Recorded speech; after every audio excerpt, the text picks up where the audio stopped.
जय श्री ओम नमः सिद्धेभ्यः। जय श्री ओम नमः सिद्धेभ्यः।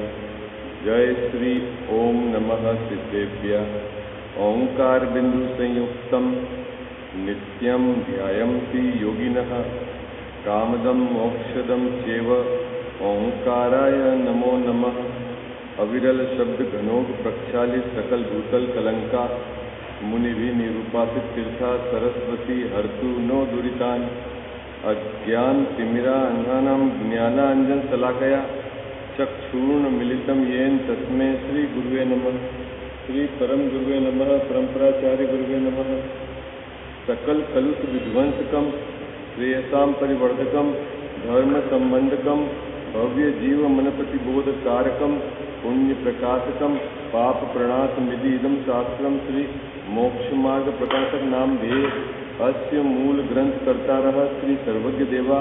तद उत्तर ग्रंथ करता रहा श्री गणधर देवा। प्रति गणधर देवा तेसाम वचनासामाज्य आचार्य कल्प पंडित तोडरमल जी द्वारा विरहचित श्रोता रहा सावधान तया शृण्वन्तु। मंगलम भगवान वीरो मंगलम गौतमोगणी मंगलम कुंद कुंदार्यो जैन धर्मोस्तु मंगलम सर्व मंगल मांगल्यम सर्व कल्याण कारकम प्रधानम सर्वधर्माणां जैनम जयतु शासनम। जैनम जयतु शासनम। जैनम जयतु शासनम। नमः श्री समयसाराय स्वानुभूत्या सकाशते चित् स्वभावाय भावाय सर्वभावांतरे छिदे। मिथ्या भाव अभाव ते जो प्रगटे निज भाव सो जयवंत रहो सदा।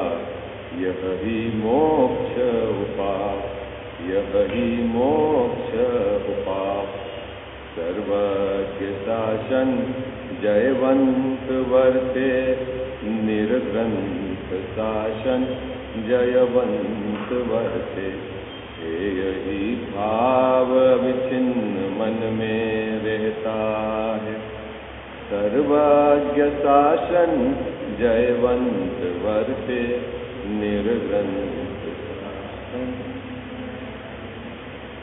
जय बोलो देव शास्त्र गुरु की।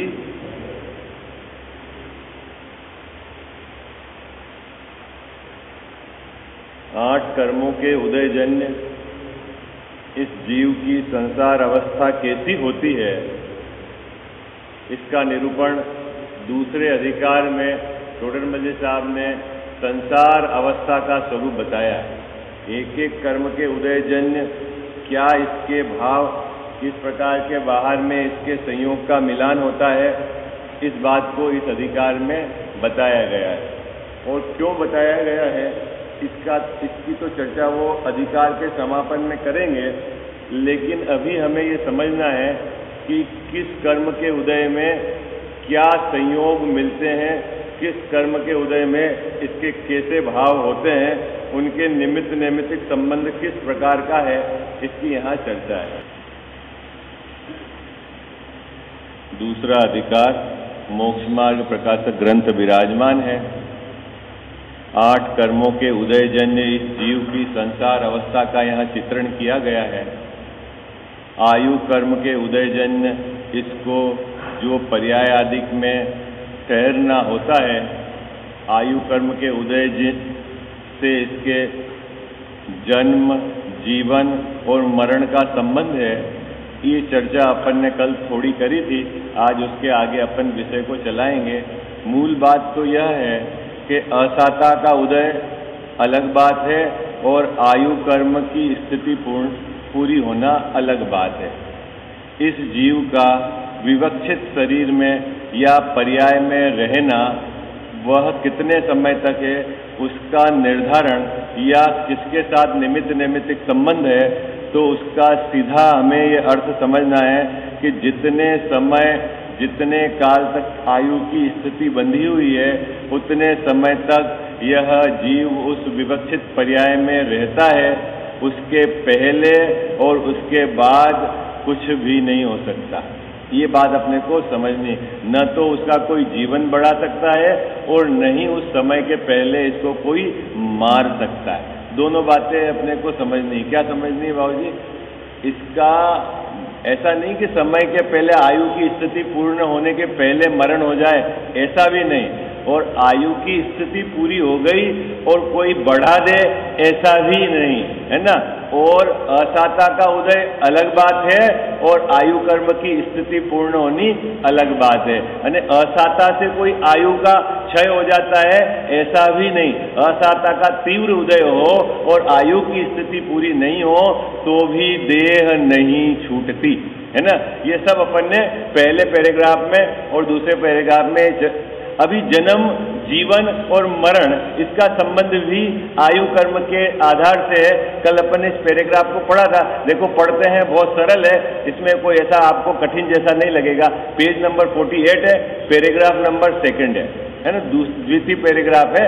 अपन उसकी अभी पढ़ते हैं तो देखो बहुत सरल पैराग्राफ है। इस संसार में जन्म, जीवन, मरण का कारण आयु कर्म ही है ना बाबूजी। निमित्त की अपेक्षा सब चर्चा चल रही है ना, क्योंकि कर्म की मुख्यता से बात कही है यहाँ पर, है ना।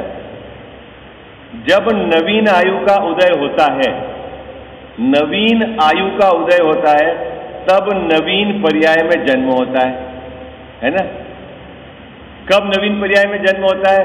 जैसे नवीन मनुष्य आयु का उदय हुआ भैया, है ना, तो कहाँ होगा? आयु कर्म, है ना। कब बंधता है पता है आपको?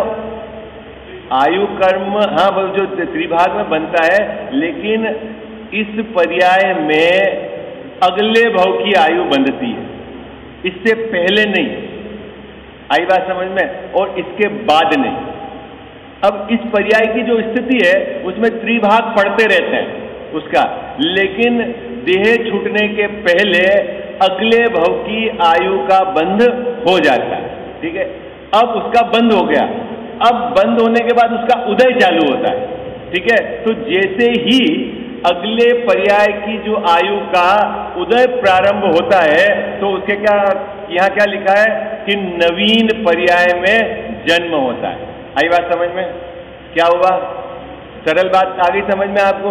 नवीन आयु का उदय होना और नवीन पर्याय में उसका जन्म होना। जैसे यहाँ से अपन ने देवायु का बंद किया हो इस पर्याय में, और जैसे ही देवायु का उदय चालू हो और वहां उसका जन्म हो जाता है, ठीक है। जन्म किसको कहते हैं वो तो आपको समझ में आ ही गया था, कल अपन ने चर्चा की। जन्म, मरण, अन्य इसका देह के साथ संयोग। अब कौन सी देह है अभी छोड़ो आप, वैक्रिक है कि औदारिक, लेकिन एक क्षेत्र अवघा के साथ इसका जो संबंध हो जाना, वहां से जन्म और उसका उससे वियोग हो जाना। वियोग हो जाना मतलब दोनों का जो एक क्षेत्र होगा संबंध है वो अलग अलग हो गए, वो उसको मरण कहते हैं। कोई इसमें कोई द्रव्य समाप्त हो जाता है, शरीर यानी पुद्गल समाप्त हो जाता है और जीव समाप्त हो जाता है, ऐसा नहीं है, है ना। ज्यों द्रव्य है वह सब अपने से है, किससे है बाबूजी? स्वयं सिद्ध है, और कोई न तो इसमें जन्म होता है किसी का और न ही मरण होता है। ये जन्म मरण, ये जो शब्द है ये किस एंगल से है?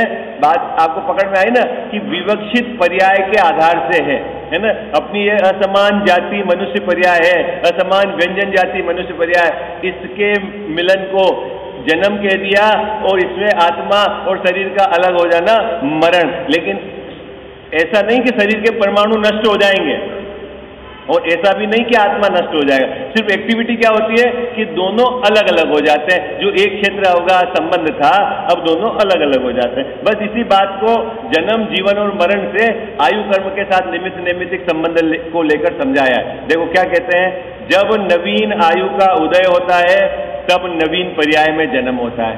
सरल है बात। तथा जब तक आयु का उदय रहे तब तक उस पर्याय रूप प्राणों के धारण से जीना होता है। कितने समय तक जीना होता है? अपन 10 प्राण बोलते हैं ना बाहर से, कौन कौन से 10 प्राण बोलते हैं आप? है जीवन, हाँ बोलो भाई, 5 इंद्री, 3 बल, आयु और श्वासोश्वास। अभी जब आयु पूर्ण हो गई बाबूजी, ठीक है, तो फिर 5 इंद्रिया क्या रहा? बल 3 क्या रहा? नहीं, आप बात समझ रहे हैं कि आयु पूरी हो गई, इसका मतलब है कि आयु कर्म की स्थिति पूरी हुई तो ये आत्मा इसको छोड़ के चला जाता है। वो जो इंडिकेशन है जीवन का, वो इंडिकेशन इनके माध्यम से, व्यवहार से 10 प्राणों से जीव जीता है, ऐसा कहा है। और अध्यात्म है, आत्मा की मुख्यतः चैतन्य प्राणों से जीता है, वो एक उसका अलग एंगल है। अभी यहाँ तीसरा एंगल है कि इसका उस शरीर में टिकना, जो भी पर्याय में टिकना, और आयु कर्म की स्थिति पूरी हो जाए उसके बाद वहां से ही चला जाता है। चला गया तो मरण, टिका रहे तो जीवन, और नई पर्याय को प्राप्त करे तो जन्म। इन तीनों में निमित्त जो है वो आयु कर्म है ना। ये बात है, बहुत सरल है ये बात। देखो क्या कहते हैं, जब नवीन आयु का उदय होता है तब नवीन पर्याय में जन्म होता है, तथा जब तक आयु का उदय रहे तब तक उस पर्याय रूप प्राणों के धारण से जीना होता है, तथा आयु का क्षय हो तब उस पर्याय रूप प्राण छूटने से मरण होता है ना। उस पर्याय रूप प्राण छूटने से मरण होता है। मरण मतलब वो पर्याय छोड़ देता है, सो मरण। जीव का मरण नहीं होता है ना। वो बात यहाँ ऐसा अभी आगे जाके स्पष्ट करेंगे पंडित साहब। आगे क्या, सहज ही ऐसा आयु कर्म का निमित्त है ना। ये निमित्त नैमित्तिक संबंध है, ठीक है। दूसरा कोई उत्पन्न करने वाला, क्षय करने वाला या रक्षा करने वाला है नहीं, ऐसा निश्चय करना।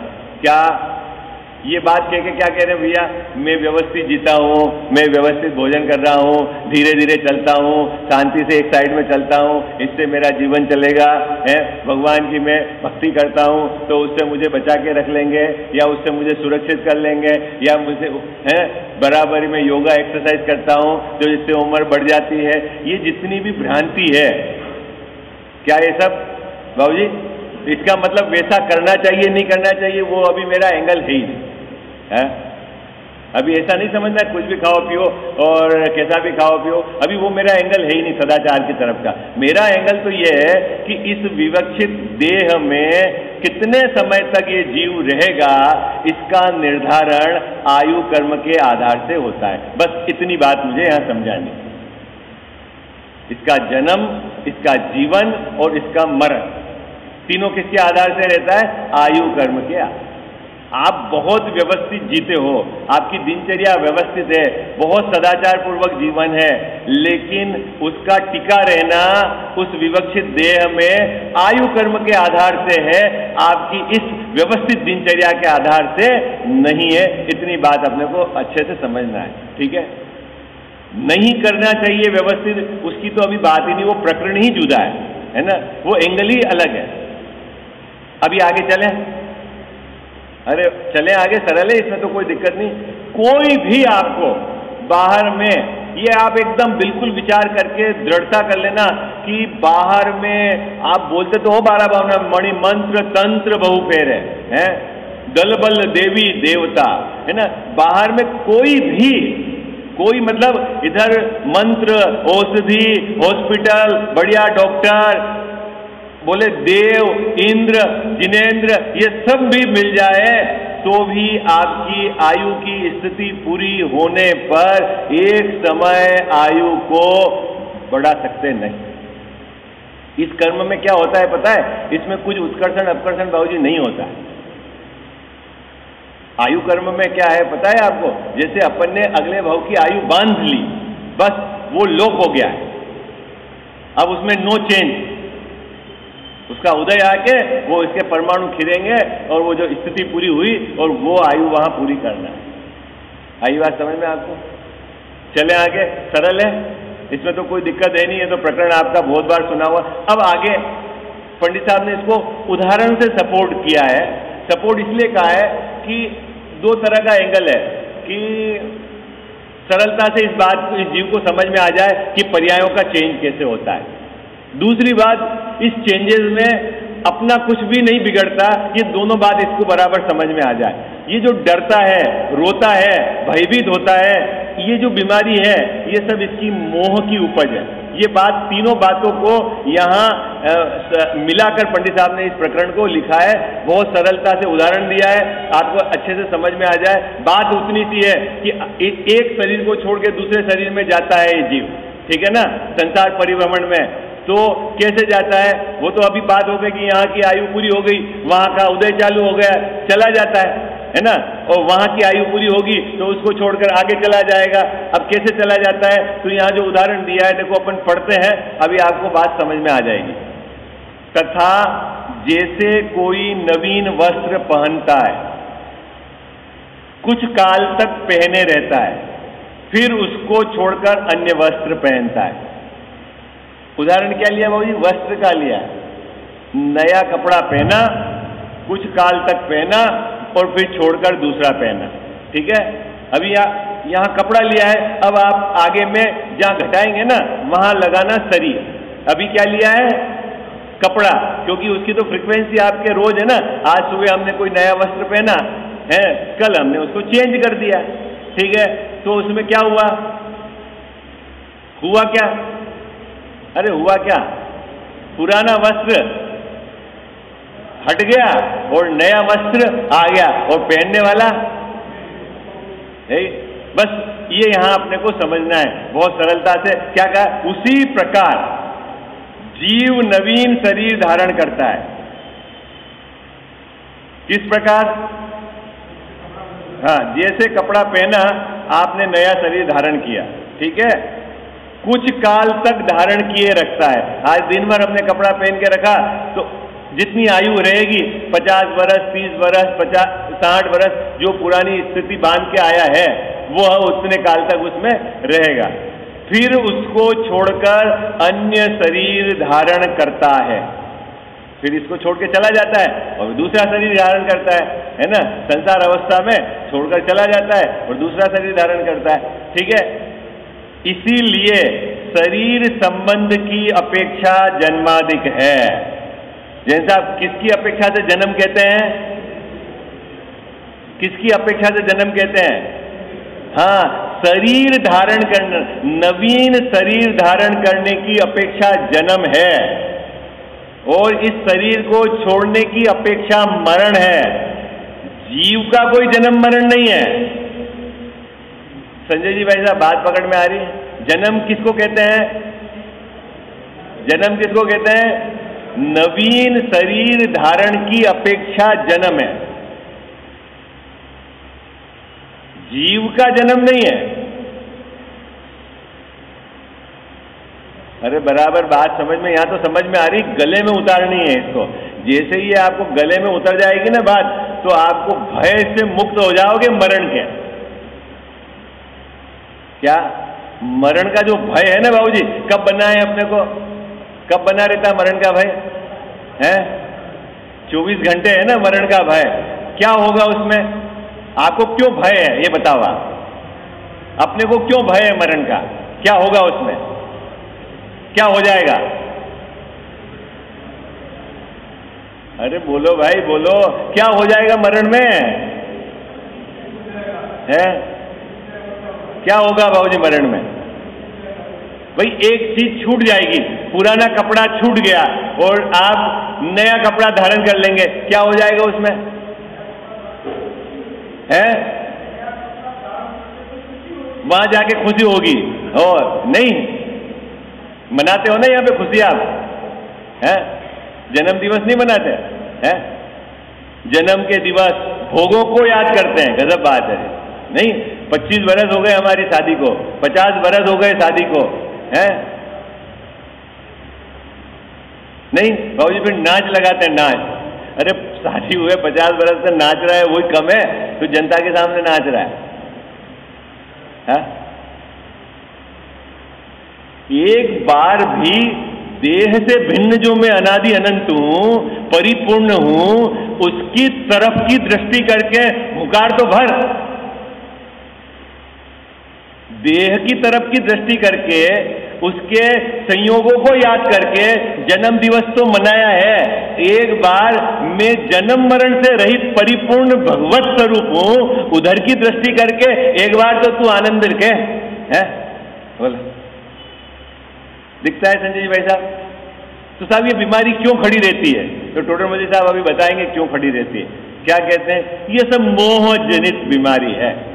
क्या है बाबू? किसकी बीमारी है? अपना जन्मदिन मनाना है, भोगों को याद करना, ये काहे की बीमारी है बाबूजी साहब? मोह जनित बीमारी है। अभी देखना, वेदनी कर्म में भी मोह को सहवर्ती करके इंटर करके लास्ट में मोह, अब आयु कर्म में भी मोह को इंटर करेंगे। भाई आयु कर्म का रोल इतना है, क्या है कि नवीन पर्याय विवक्षित शरीर के साथ मिलता है ये जीव, वहां ठहरता है और वहां से चला जाता है। मिलने पर भी शरीर में आत्मा भिन्न ही रहता है, जीवन के काल में भी आत्मा शरीर से भिन्न ही है, और मरण के काल में भिन्न था, वहां भिन्न हो गया। यहाँ एक क्षेत्र में भिन्न रहता है, वहां क्षेत्र भिन्न भिन्न हो जाते हैं, बस, और कोई फर्क नहीं है। जीवन और मरण में क्या फर्क है? क्या फर्क है संजय भाई साहब? अभी भिन्न भिन्न एक क्षेत्र में रहते हैं, वहां भिन्न भिन्न हो जाएंगे, क्या फर्क है? अभी भी शरीर से आत्मा ने कोई वो नहीं कर रखा है कि उसके छू लिया है, कि उसके सहयोग से चल रहा है, ऐसा नहीं। ये अपने से है, वो अपने से है।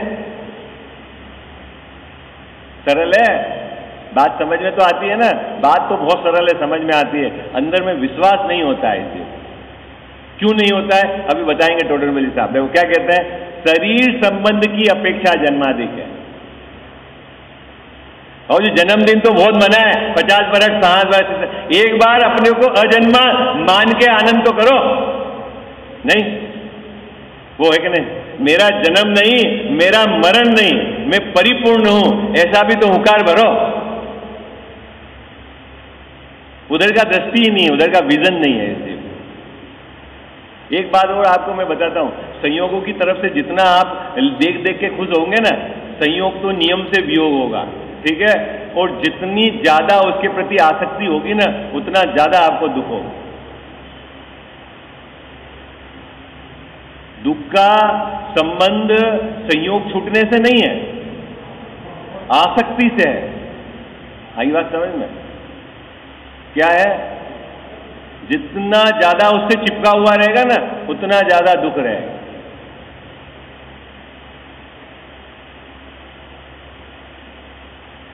शरीर संबंध की अपेक्षा जन्माधिक है। जीव जन्माधिक रहित नित्य ही है। कौन संजय जी भाई साहब?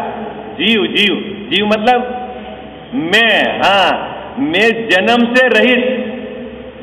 जन्म किसका? ये तो पर्याय की बात कही। मैं कैसा हूं? मैं कैसा हूं अजीत भैया? मैं कैसा हूं? अरे मैं जन्म से रहित। ऐसा अपने को फीलिंग हुआ कि नहीं हुआ, ये बताओ। जन्मदिन का तो ये आज मेरा जन्म हो गया, मैं 50 वर्ष का हो गया, मैं 48 वर्ष का हो गया, नहीं बाबूजी है, मेरा जन्म फलाना जगह हुआ था, ऐसा ऐसा, ये तो सब उसको याद रहता है, नहीं रहता जिंदा? लेकिन मैं जन्म से रहित हूं। अब ये बीमारी क्यों खड़ी रहती है? हूं तो बाबूजी मैं जन्म से रहित, और मानता क्या हूं मैं? है क्या मानता हूं मैं? मेरा जन्म हुआ है। जन्म किसको कहते हैं? अरे एक कपड़ा पहना, उसका नाम जन्म, और वो कपड़ा छोड़ा, उसका नाम मरण। और पहनने वाला कायम है, वो तो नित्य है, वो तो। ये देखो यहाँ बात कहते हैं, बहुत सुंदर बात कहते हैं, आयु कर्म का प्रकरण चल रहा है। अब टोडरमल साहब बात कहां से कहेंगे? देखो क्या कहते हैं? जीव जन्माधिक रहित नित्य ही है। कौन सा जीव?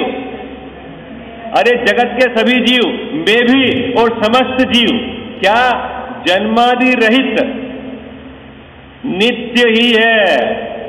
कोई नया जीव जन्म होता हो ऐसा नहीं। संसार में जितने जीव है ना, वो सब अनादि से हैं। आई बात समझ में आपको? जितने भी जीव, कितने जीव है संसार में? अनंत है संख्या की अपेक्षा।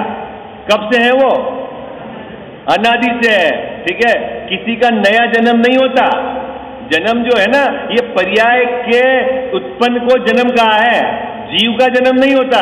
जीव कैसा है? जीव तो अनादि से है और नित्य ही है। नित्य ही है मतलब नवीन उत्पन्न नहीं होता, नित्य ही है। तो फिर साहब ऐसा क्यों लगता है हमारे को जन्मदिन है? तो यहां कहते हैं तथापि मोही जीव को, किस जीव को? मोही जीव को किस चीज का विचार नहीं है? अतीत अनागत का विचार नहीं है। किसका विचार नहीं है? कि इस पर्याय के पहले भी मैं था कि नहीं था, इस पर्याय के बाद भी मैं रहूंगा कि नहीं रहूंगा, इसका विचार किसको नहीं है? मोही जीव को। अपने को तो है ना विचार,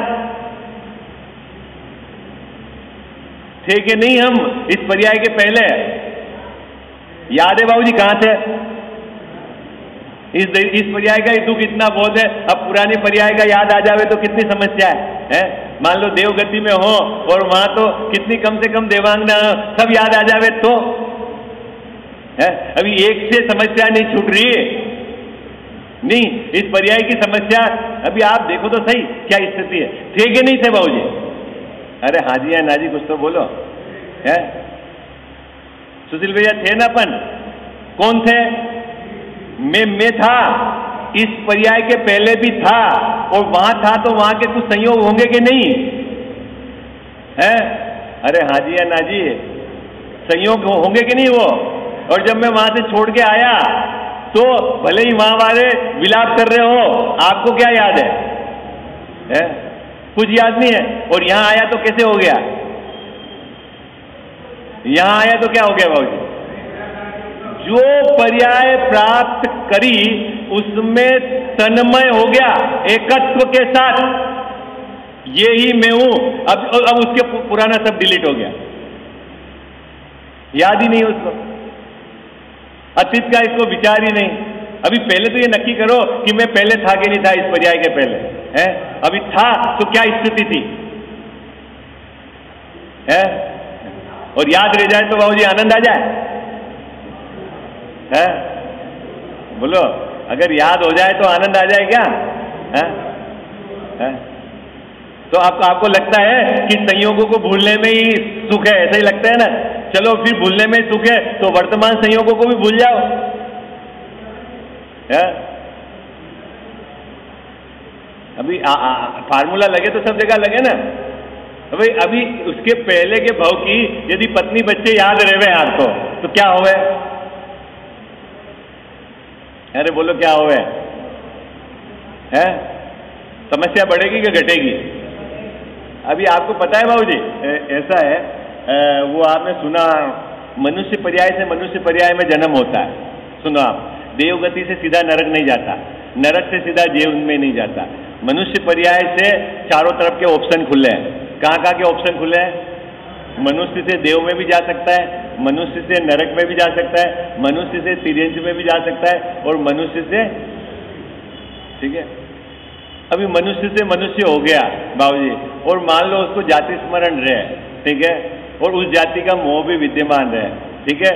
अब बच्चा हो गया और उसको पुरानी पत्नी, बच्चे, खेत सब याद आ जाए, और यहाँ जिन्होंने जन्म दिया वहाँ माँ बाप दोनों याद आ जाए। अभी बोलो क्या रहे समस्या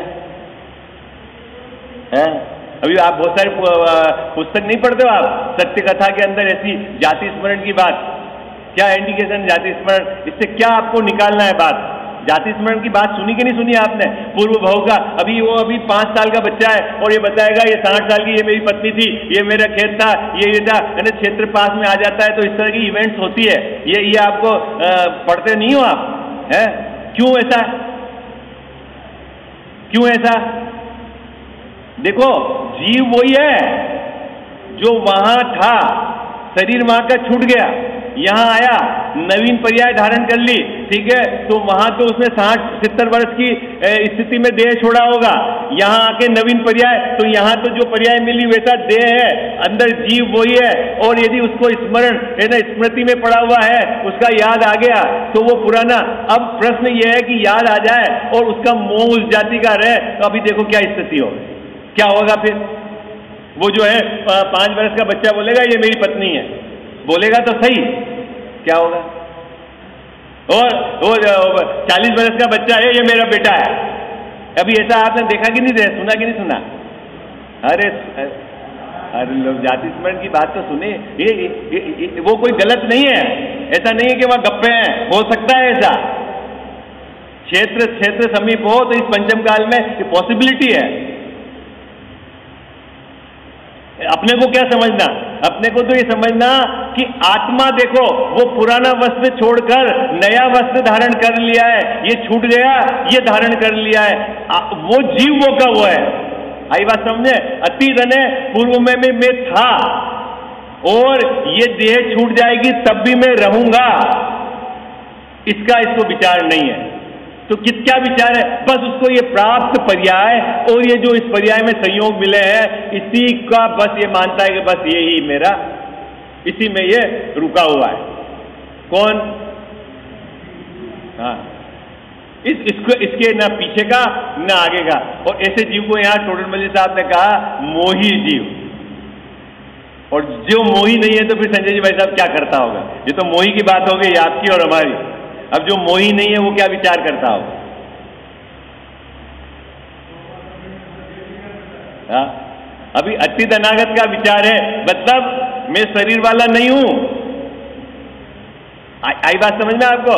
है ये जो संयोग मिले हैं, ये संयोग ये कब तक ये देव पर्याय के साथ रहेंगे या संयोग की जितने समय की स्थिति रहेंगे चले जाएंगे। और संयोगों के छूटने पर भी मेरा मरण नहीं होता। बस अंतर कितना है बाबूजी? मोही और जिनका मोह टूट गया है उसमें चिंतन, उसका श्रद्धान किस प्रकार का चलता है। देखो आप कितना, बस इतना सा फर्क है, लेकिन इस फर्क में क्रांतिकारी परिवर्तन आ जाता है। एक तो ये जीव निर्भय हो जाता है। सम्यक दृष्टि के साथ क्या है? 7 प्रकार के भय नहीं होते। क्यों नहीं भय होते हैं? और हमारे भय क्यों बने हुए हैं? क्यों भय बने हुए बाबूजी?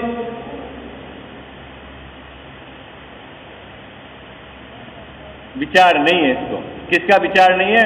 अतीत अनागत का विचार नहीं। अतीत ने पहले का, पूर्व का, अनागत ने आगे का विचार नहीं है। देखो क्या कहते हैं, तथापि मोही जीव को अतीत अनागत का विचार नहीं है, इसलिए प्राप्त पर्याय मात्र ही अपनी स्थिति मानकर पर्याय संबंधी कार्यों में ही तत्पर हो रहा है।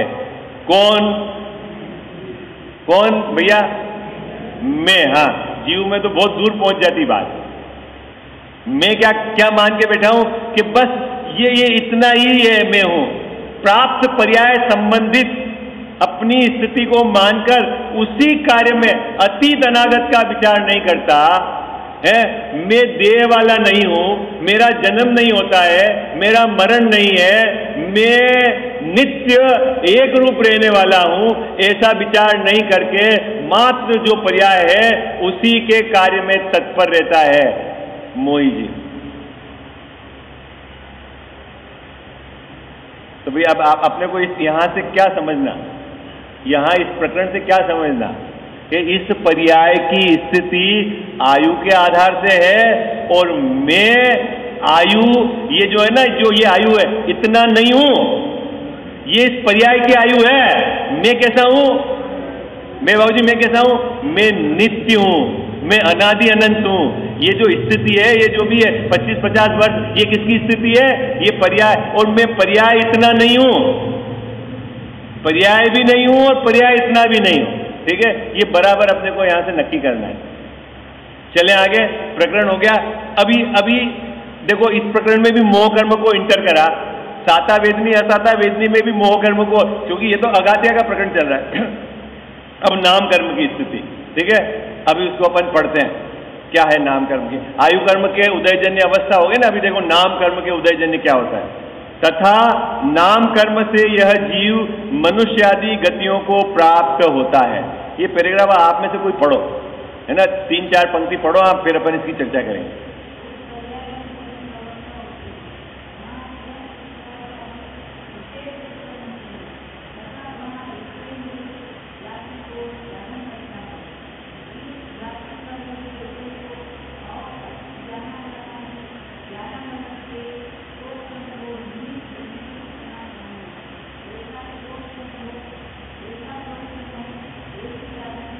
बहुत सुंदर। पुरुष वर्ग में भी ये पैराग्राफ पढ़े। आप लोग घर में स्वाध्याय करते हो कि नहीं करते हो? बताओ ईमानदारी से। समस्या क्या आ रही है आपको? घर में स्वाध्याय करने का समय कम है क्या किसी के पास? है? विकथा ज्यादा करते हैं। विकथा से लाभ क्या है? है? लाभ है बाबूजी विकथा से? किसी भी प्रकार का लाभ नहीं है भाई। देखो, अगर आप भावना में और पुरुषार्थ में और बुद्धिपूर्वक प्रयत्न, ये सब आपका बिल्कुल व्यवस्थित होना चाहिए, तब आपको कोई मार्ग मिलने वाला है। हाँ, आत्मकल्याण की भावना बिल्कुल ऐसी लबालब होनी चाहिए। जन्म मरण को मेटने की भावना बिल्कुल लबालब होनी चाहिए। और बुद्धिपूर्वक आपको है ना क्या करना है? विकथा से बचकर अपने उपयोग को यहाँ लगाना है। और जो आप यहाँ पढ़ रहे हो उसको शांति से विचार करके अंतरंग में निर्णय करके निर्धारण करना है। तब जाके आप श्रद्धा के स्तर पे कुछ आपका एक माहौल बनेगा कि उस स्थिति बनेगी। बाकी तो ये बाबूजी ऐसा तो बहुत बार हुआ है ना? बोलो भाई, पढ़ो, आप समय निकालो, आप आधा घंटा, पौन घंटा, 1 घंटा, जैसा जैसा आपको निकाल, बुद्धिपूर्वक प्लानिंग कर लो कि मैं इतनी बजे से इतनी बजे तक तो स्वाध्याय करूंगा, कुछ भी हो जाए। क्या दिक्कत है? दुकान खोलने का अपना समय है ना निर्धारण, घूमने का समय फिक्स है ना अपना कि ये वॉक करने का, ये तो स्वाध्याय का समय क्यों नहीं निर्धारित करते? अरे बोलो हाँ जी या ना जी, क्या दिक्कत आती है भाई? इसमें नुकसान क्या है बाबूजी? सम्यक ज्ञान चंद्रिका में पढ़ना स्वाध्याय के लाभ, पहले पहले में कितने लाभ है, लाभ ही लाभ है, नुकसान तो कुछ है ही नहीं। और फिर आप लाभ का काम भी नहीं कर रहे हो। बाकायदा आप ग्रंथ सामने रखो, शांति से पढ़ो, उसमें आप विचार करो, उससे संबंधित कोई शंका है तो अन्य ग्रंथों से आप ढूंढो, समाधान करो। ऐसे आप आगे बढ़ोगे तो धीरे धीरे धीरे आपको एंगल समझ में आएगा कि एंगल अपेक्षा क्या है, कथन की क्या है, और उसका वाच्य क्या है, और भावार्थ क्या है, और कहाँ जाके अपने को क्या करना है, ये सभी एंगल पकड़ में आएंगे। 5 तरह के एंगल है ना कथन करने के, शब्दार्थ है, मतार्थ है, नयार्थ है ना, आगमार्थ है, भावार्थ है। तो भावार्थ तक जाकर पहुंचना है आपको। आधा घंटा भी नहीं निकाल पा रहे हैं अपन को, तो आत्मकल्याण की भावना कितनी पुअर है अपनी, देखो आप कितनी कमजोर है। सिर्फ यहाँ आते हैं तब गर्दन हिलाते हैं, बाकी 23-23 घंटे तो अपने को उधर उधर की पर्याय संबंधी चिंता है। बोलो नहीं है? और वहां का विकल्प तो कुछ करता नहीं। अरे अपने विकल्प से बाहर में कुछ होता है? नहीं होता है। और 24 घंटे बार बार उसी की तरफ का विकल्प क्यों आता है? हमारा चिंतन, हमारी रुचि कमजोर है। देखो, आप बिना रुचि पलटे काम नहीं होगा। किम्मत आनी आएगी तब आपकी रुचि पलटेगी। चलो भाई पढ़ो ये पैराग्राफ, इसमें बहुत सुंदर अंतिम पंक्ति में जो बात कही है उसकी चर्चा करनी है, और फिर अपन अगला पैराग्राफ पढ़ेंगे। कौन पुरुष वर्ग से कौन पढ़ेगा?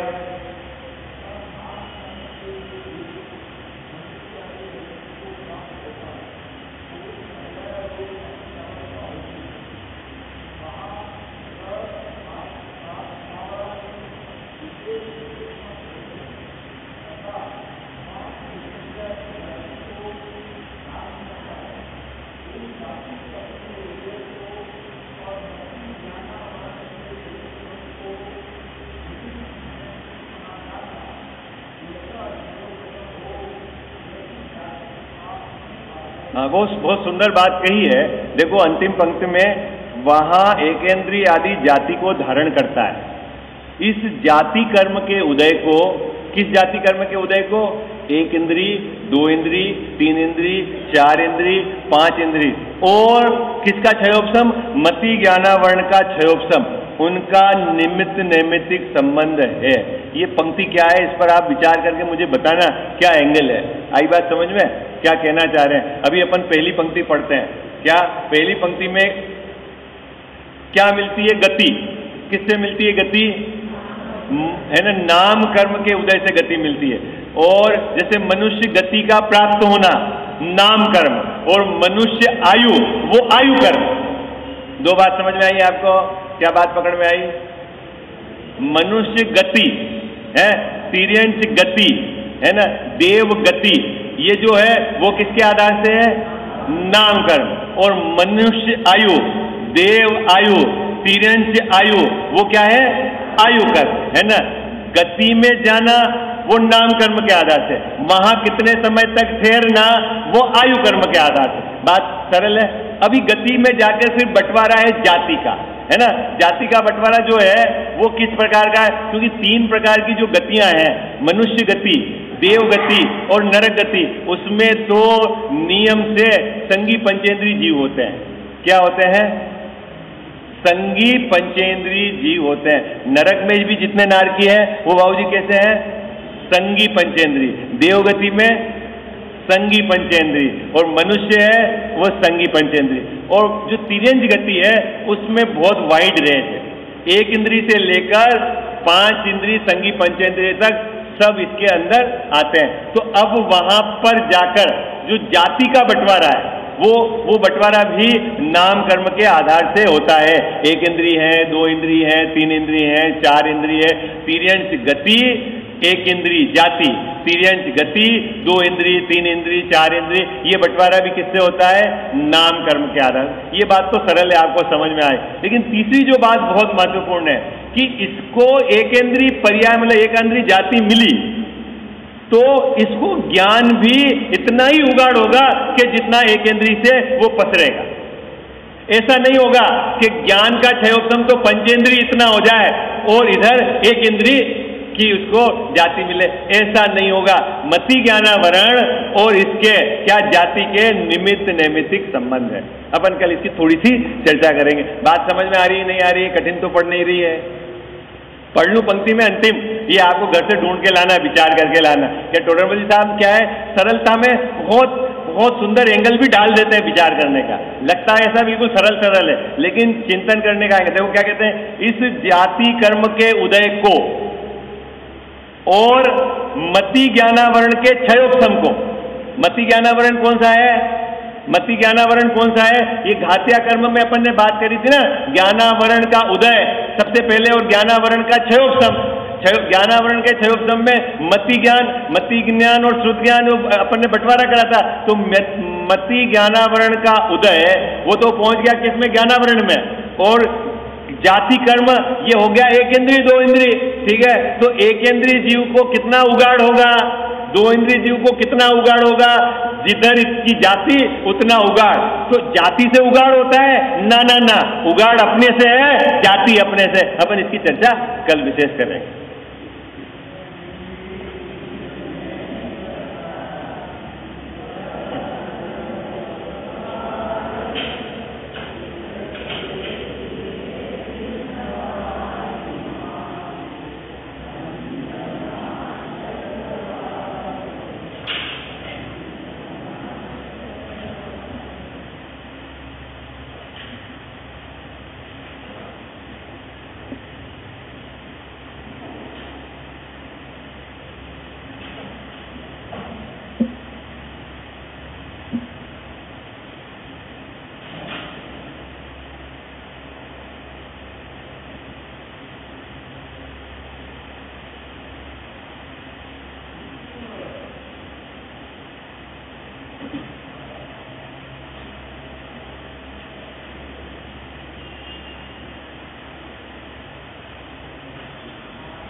याद आया कि निकली अपन कौन से